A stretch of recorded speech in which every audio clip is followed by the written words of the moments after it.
Welcome to icon India. ఎవరైతే police ఉద్యోగాల కోసం ప్రిపేర్ అవుతున్నటువంటి అభ్యర్థులు ఉన్నారో వారికి సంబంధించి విష్ గుడ్ లక్. ఎందుకు అనంటే పోలీస్ అప్లికేషన్ ప్రాసెస్ అనేది జరుగుతూ ఉంది. దీనికి సంబంధించి మరికొద్ది గంటలలో ఈ ప్రాసెస్ ప్రారంభం కాబోతా ఉంది. మరి ఈ ప్రాసెస్లో కొన్ని డౌట్స్ ఉంటాయి అభ్యర్థులకి, అలాగే కొన్ని బెనిఫిట్స్ కూడా ఉన్నాయి అభ్యర్థుల కోసం. డౌట్స్ క్లియర్ చేస్తూ ఆ బెనిఫిట్స్ని మీకు తెలియజెప్పే ప్రయత్నం చేస్తూ ఉన్నాం. మీరు అప్లికేషన్స్కి సంబంధించి కేవలం 800 రూపీస్తో అప్లికేషన్ ప్రాసెస్ అనేది కంప్లీట్ చేయవచ్చు. అలాగే 800 రూపీస్తో ఆన్లైన్ క్లాసెస్ని కూడా పొందవచ్చు. ఈ అప్లికేషన్ ప్రాసెస్ సందర్భంగా ఐకాన్ ఇండియా మీకోసం ఈ ఆఫర్ని ఎక్స్క్లూజివ్గా అందిస్తూ ఉంది. ఎస్, మీరు వింటున్నది నిజమే.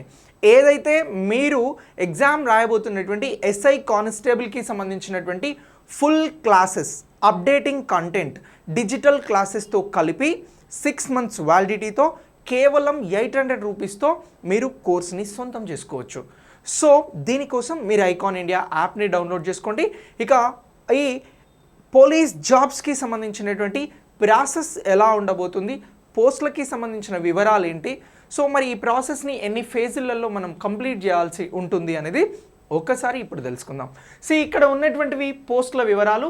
ఈ పోలీస్ జాబ్ అప్లికేషన్స్కి సంబంధించి ఎస్ఐ కానిస్టేబుల్ కోసం నోటిఫికేషన్ వచ్చినటువంటి అంశం మనందరికీ తెలిసిందే. దీనికి సంబంధించి ప్రాసెస్ స్టార్ట్ అవుతుంది అని అంటున్నాం. మరి ఈ ప్రాసెస్కి సంబంధించి ఒక్కసారి పోస్టుల వివరాలను మళ్ళీ అవుట్లుక్, దీనికి సంబంధించినటువంటి పోస్టుల వివరాలు ఏవైతే ఉన్నాయో ఇవి ఒక్కసారి తెలుసుకునే ప్రయత్నం చేద్దాం. ఎస్సీటీ పీసీ సివిల్ అని అంటున్నాం. ఎస్సీటీ అంటే ఏం లేదండి, ఇక్కడ ఇవ్వడం జరిగింది. ఇది స్టైపెండరీ క్యాడెట్ ట్రైనీస్ అని చెప్పేసి అంటా ఉన్నాం. ఏమంటున్నాం? స్టైపెండరీ క్యాడెట్ ట్రైనీస్ అని చెప్పేసి అనడం జరుగుతూ ఉంది. దీనికి సంబంధించి మనం ఇప్పుడు ఏం తెలుసుకోబోతా ఉన్నాము అని అంటే, ఏదైతే అప్లికేషన్ ఉందో దానికి సంబంధించి ఏ పోస్టులు ఉన్నాయి, అప్లికేషన్ను ఏ విధంగా ఫిల్ చేయాల్సి ఉంటుంది అనేది ఒక్కసారి తెలుసుకుందాం. ఇది స్టైపెండరీ క్యాడెట్ ట్రైనీస్ అని చెప్పేసి అంటా ఉన్నాం. అదే ఇక్కడ ఎస్సిటి అని చెప్పేసి ఇవ్వడం జరిగింది. కొద్దిసేపు ఈ ఎస్సిటిని పక్కకు పెట్టేసేయండి. ఇవి పోస్టులకి సంబంధించినటువంటి వివరాలు. పీసీ సివిల్ ఉంది, PC IT information technology and communication ఉంది, అలాగే కానిస్టేబుల్స్కి సంబంధించి మెకానిక్ ఉంది, కానిస్టేబుల్కి సంబంధించి డ్రైవర్స్గా ఉన్నాయి పోస్టులు. ఇక సబ్ ఇన్స్పెక్టర్కి సంబంధించి ఐటీ అండ్ కమ్యూనికేషన్ ఉంది, ఇన్ఫర్మేషన్ టెక్నాలజీ సమాచారం, అలాగే ఎస్ఐకి సంబంధించి పీటీఓ ఉంది, ఏఎస్ఐకి సంబంధించి ఎఫ్పిబి పోస్టులు ఉన్నాయి, ఎస్ఐకి సంబంధించి సివిల్ పోస్టులు ఉన్నాయి. ఇలా ఈ పలు రకాల పోస్టులకి సంబంధించి అప్లికేషన్ స్టార్ట్ అవుతుంది అని అంటున్నాం. మరి ఈ అప్లికేషన్స్కి సంబంధించి బెనిఫిట్స్ గురించి ఫస్ట్ చెప్తాను నేను మీకు. ఏంటి బెనిఫిట్స్ అంటే, ఇప్పుడు ఫర్ ఎగ్జాంపుల్ ఇంటర్మీడియట్ కంప్లీట్ అయిన వారు ఏదైతే కానిస్టేబుల్ జాబ్స్ ఉన్నాయో వాటికి అప్లై చేసుకోవచ్చు. At the same time intermediate అయ్యి ఉండి బీటెక్ గ్రాడ్యుయేషన్ అయినటువంటి వారు కొన్ని టెక్నికల్ పోస్టులకి అప్లై చేసుకోవడానికి అవకాశం ఉంది. ఫర్ ఎగ్జాంపుల్ ఇక్కడ ఏం తీసుకుంటున్నామనంటే SIITC అనేటువంటి పోస్ట్ని తీసుకుంటున్నాం. ఇలా ఇంటర్మీడియట్ తోటి పీసీకి అప్లై చేసుకున్నారు. ఆ తర్వాత బీటెక్కి సంబంధించినటువంటి వారికి స్పెషల్ క్వాలిఫికేషన్ పర్పస్లో ఈ ఎస్ఐ అండ్ ఐటీకి సంబంధించినటువంటి ఐటీ అండ్ కమ్యూనికేషన్కి సంబంధించినటువంటి పోస్ట్కి అప్లై చేసుకోవాల్సి ఉంటుంది.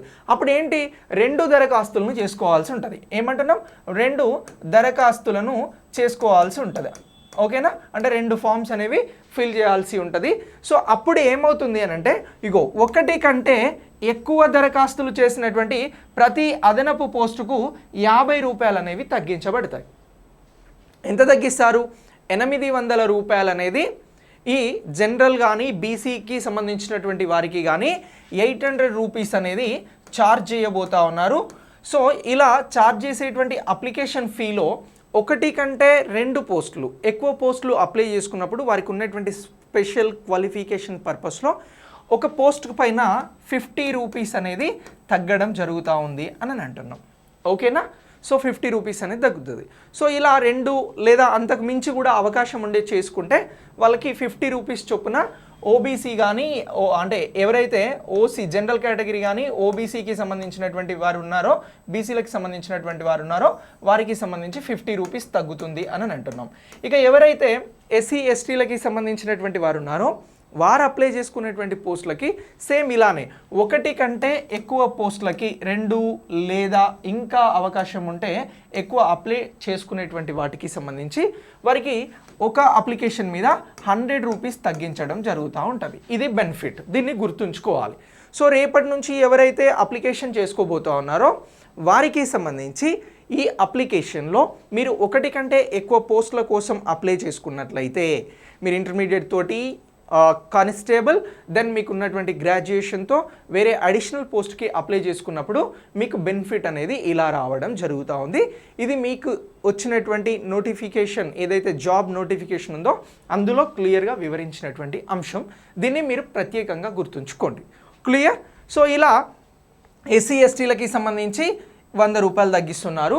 ఈ అంశాన్ని కూడా నోట్ చేసుకోండి. క్లియర్? ఇక దీని తర్వాత నెక్స్ట్ ఈ పోలీస్ జాబ్ అప్లికేషన్ ప్రాసెస్ ఎలా ఉంటుంది అని అంటే ఒకటేనండి, ఈ ఏదైతే ఫీ చెల్లింపు ఉంటుందో దీనికి సంబంధించి ఫేజ్ 1 అనేది ఉంది. ఫస్ట్ దశలో ఏ అంశాలను వివరించారు అని అంటే అభ్యర్థి స్వయంగా ఈ TSLPRBకి సంబంధించినటువంటి వెబ్సైట్కి వెళ్ళి తన వివరాలను నమోదు చేసుకోవాల్సి ఉంటుంది. దెన్ అలా కాకుండా ఏదైనా మీ సేవ కానీ ఇతర అప్లికేషన్ సెంటర్స్కి వెళ్ళి కూడా చేసుకోవచ్చు. ఇది మీ అందరికీ తెలుసు.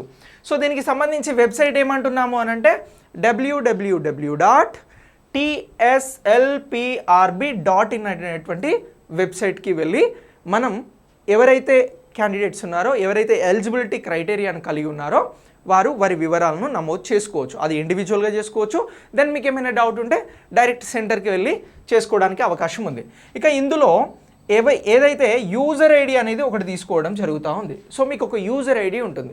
ఇక్కడ యూజర్ ఐడి అనేది ఎలా క్రియేట్ అవుతుంది అని అంటే జస్ట్ మీ మొబైల్ నెంబరే మీ ఉద్యోగానికి సంబంధించి మీరు చేసుకునేటువంటి అప్లికేషన్కి సంబంధించి యూజర్ ఐడిగా ఉంటుంది. మీ మొబైల్ నెంబర్ని మీరు యూజర్ ఐడిగా ఉపయోగించుకోవచ్చు. సో అలా యూజర్ ఐడి తోటి మీరు ముందుకు వెళ్ళొచ్చు. ఇక నెక్స్ట్ దీనికి సంబంధించి నోటిఫికేషన్లో ఇచ్చినటువంటి పోస్టులను మీరు ఎంచుకోవడం జరుగుతూ ఉంటుంది. ఏమంటున్నాం? మీ యూజర్ ఐడిగా మీ ఫోన్ నెంబర్ ఉండబోతూ ఉంది. నోటిఫికేషన్లో ఇచ్చినటువంటి వివరాల ప్రకారం మీ యూజర్ ఐడితో మీరు ఏ పోస్ట్కి అప్లై చేసుకోబోతున్నారో ఆ పోస్ట్కి సంబంధించినటువంటి దానిని చూజ్ చేసుకోవాల్సి ఉంటుంది. ఇక దీని తర్వాత దరఖాస్తు చేసేటువంటి పోస్టుల ఆధారంగా చెల్లించాల్సినటువంటి రుసుము అంటే ఫీ ఎంత ఉందో దాన్ని నిర్ణయించడం జరుగుతూ ఉంటుంది. ఒకటి కంటే ఎక్కువ చేస్తే మీకు కొంత డిస్కౌంట్ పర్పస్లో రావడం జరుగుతూ ఉంది. దాన్ని దృష్టిలో పెట్టుకోండి అని చెప్పేసి ఫస్ట్ చెప్పడం జరిగింది. ఇక ఫేజ్ 2లో ఏముంటుంది అని అంటే ఫేజ్ 1లో ఏం చెప్పినాం? మీ మొబైల్ నెంబరే మీ యూజర్ ఐడిగా ఉండబోతుంది. మీ యూజర్ ఐడి ద్వారా ఆ పర్టికులర్ వెబ్సైట్కి వెళ్ళి ఇచ్చినటువంటి పోస్టులలో మీకు ఏ పోస్ట్కి ఇంట్రెస్ట్ ఉందో ఆ పోస్ట్ కోసం మీరు అప్లై చేసుకోవచ్చు అని అన్నాం. మరి ఇలా అప్లై చేసుకున్న తర్వాత ఫీ చెల్లింపు అనేది ఉంటుంది. ఈ ఫీ చెల్లింపు అనేది అక్కడే డిసైడ్ చేస్తుంది. ఈ ఫీ చెల్లించడానికి ఉన్నటువంటి ప్రాసెస్ ఏంటంటే క్రెడిట్ కార్డ్ కానీ డెబిట్ కార్డ్ కానీ నెట్ బ్యాంకింగ్ కానీ మరేదైనా ఇతర యూపీఐల ద్వారా చెల్లించడానికి అవకాశం ఉంది అని అంటున్నాం. Credit are debit net banking అనేవి ఇక్కడ ప్రధానమైనటువంటివి. సో వీటి ద్వారా మీరు మీ అప్లికేషన్కి సంబంధించినటువంటి కానిస్టేబుల్ అప్లికేషన్ కానీ ఎస్ఐకి సంబంధించినటువంటి అప్లికేషన్ కానీ దీనికి సంబంధించినటువంటి ఫీని చాలా క్లియర్గా అక్కడ చెల్లించవచ్చు. చెల్లించడానికి మీకు ఇస్తున్నటువంటి పాసిబిలిటీస్ ఏంటి అని అంటే credit card debit card net banking అని అంటున్నాం. ఇక దీని తర్వాత నెక్స్ట్ ఈ మోడ్ అనేది ఆల్రెడీ TSLPRB వెబ్సైట్ ఏదైతే ఉందో ఈ మోడ్స్ని అందుబాటులోకి తీసుకురావడం జరిగింది. Credit card debit card net banking లాంటి మోడ్స్ని అందుబాటులోకి తీసుకొచ్చింది. నెక్స్ట్ ఫేజ్ 3 అని అంటున్నాం. ఇప్పుడు ఫస్ట్ ఫేజ్లోనేమో ఐడి క్రియేట్ చేసుకున్నాం మొబైల్ నెంబర్ ద్వారా. పోస్టులని అంటే ఏ పోస్ట్కి ఇంట్రెస్ట్ ఉందో అది చూజ్ చేసుకున్నాం. తర్వాత దానికి సంబంధించిన ఫీ ఎంతో డిసైడ్ అయింది. ఆ ఫీ చెల్లించేందుకు debit card or credit card net బ్యాంకింగ్ని యూజ్ చేసి పే చేసినాం. సో చేసిన తర్వాత నెక్స్ట్ ఫేజ్ 3 ఏముంటుంది అని అంటే సో ఈ చెల్లింపు చేసిన తర్వాత అభ్యర్థికి సంబంధించి ఇగో ఈ వెబ్సైట్కి సంబంధించి www.tslprb.in2కి సంబంధించినటువంటి వెబ్సైట్ ఏదైతే ఉందో మళ్ళీ దీనికి వెళ్తాం. సో ఇందులో ఆన్లైన్ అప్లికేషన్ ఫామ్ 2కి సంబంధించినటువంటి రెండు ఉంటాయండి. ఆన్లైన్ అప్లికేషన్స్కి సంబంధించి రెండు భాగాలు ఉన్నాయి. దీన్నే పార్ట్ 1 అని అంటున్నాం మరియు పార్ట్ 2 అని అంటున్నాం. ఈ పార్ట్ 1 అనేది ఇప్పుడు మనకి ప్రిలిమ్స్కి సంబంధించినటువంటిది. ఏమంటున్నాం? ప్రిలిమ్స్కి సంబంధించినటువంటిదే పార్ట్ 1 అని చెప్పేసి చెప్పడం జరుగుతూ ఉంది. ఇక ఈ పార్ట్ 1కి సంబంధించినటువంటి దరఖాస్తును స్కాన్ చేసినటువంటి కాపీని మొదటగా సమర్పించాల్సి ఉంటుంది. ఏదైతే మనం దరఖాస్తు చేశామో ఆ దరఖాస్తుకి సంబంధించినటువంటి దానిని అప్లికేషన్ని మనం ఫస్ట్ సబ్మిట్ చేయాల్సి ఉంటుంది. ఆ తర్వాత ఈ సబ్మిషన్లో భాగంగా పాస్పోర్ట్ సైజ్ ఫోటో ఒకటి తీసుకెళ్ళాలి మీరు అప్లికేషన్ సెంటర్కి. లేదంటే మీరు ఓన్గా అప్లై చేసుకున్నా కూడా మీ దగ్గర పాస్పోర్ట్ సైజ్ ఫోటో ఉండాలి. దీంతోపాటు మీ సిగ్నేచర్ అనేది మరీ ఇంపార్టెంట్, ఎక్కువ ఇంపార్టెంట్. మీ ఫోటో సిగ్నేచర్తో మీరు అప్లై చేసుకోవాల్సి ఉంటుంది. అలాగే దీనికి సంబంధించి ఇమేజ్ అనేది జేపీఈజీ ఫార్మేట్లో సమర్పించాల్సి ఉంటుంది. అప్లికేషన్ ఏదైతే ఉందో ఈ అప్లికేషన్ని జేపీజీ లేదా జేపీఈజీ మోడ్లో పాస్పోర్ట్ సైజ్ ఫోటో లేటెస్ట్ది ఉండాలి. అలాగే మీ సిగ్నేచర్ని కూడా ఈ మోడ్లో ఈ ఫార్మేట్లో అప్లోడ్ చేయాల్సి ఉంటుంది. ఇక ఫీజు చెల్లించిన తర్వాత అప్లికేషన్ అనేది సక్సెస్ఫుల్ అని చెప్పేసి అప్లోడ్ రావడం జరుగుతుంది. ఒకవేళ అప్లోడ్ కాకపోతే మీ అప్లికేషన్ అనేది ఒకవేళ అప్లోడ్ కాకపోతే ఏమైనా ఇష్యూస్ ఉంటే అది తిరస్కరించబడుతుంది అని చెప్పేసి కూడా మీకు ఇచ్చినటువంటి నోటిఫికేషన్లో చాలా క్లియర్గా మెన్షన్ చేయడం జరిగింది. ఇక మీరు చెల్లించినటువంటి డబ్బులు కూడా తిరిగి చెల్లించబడవు అని చెప్పేసి చెప్తా ఉన్నారు. అంటే టెక్నికల్గా చాలా ప్రాపర్గా దీనికి సంబంధించి చేసుకోవాల్సి ఉంటుంది. సో మీరు ఓన్గా చేసుకోగలిగితే చేసుకోండి.